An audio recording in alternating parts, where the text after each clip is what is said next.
Mbrëm kryetari i VMRO DPMNE-s Kristian Mickoski para gjithë opinionit publik në Maqedoni e zbuloi hapur thelbin e politikës së tij. Qëllimi i këtyre zgjedhjeve është që BDI të zhduket nga skena politike. Me këtë konkluzion vjen nën kryetari i Bashkimit Demokratik për Integrim Arber Ademi, për sa u përket deklaratave të kryeministrit Kristian Mickoskit. Ndërsa më tej, Ademi shton se Mickoski vetëm se e konfirmoi vërtetësinë e asaj që BDI e ka thënë me muaj të tërë, që Mickoski dëshiron të jetë ai që vendos për shqiptarët dhe në emër të shqiptarëve. Ideja e Mickoskit, vegël e projektit famkeq të botës serbe, është të pengoj bashkimin dhe përfaqësimin e fuqishëm të shqiptarëve.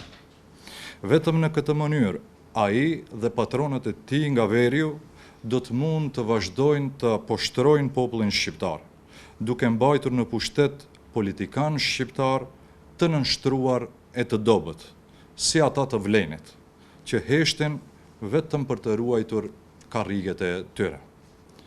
Kur Mickoski thot BDI të zhduket, ai thot se shqiptarët nuk kanë të drejtë të vendosin vetë se kush i përfaqëson.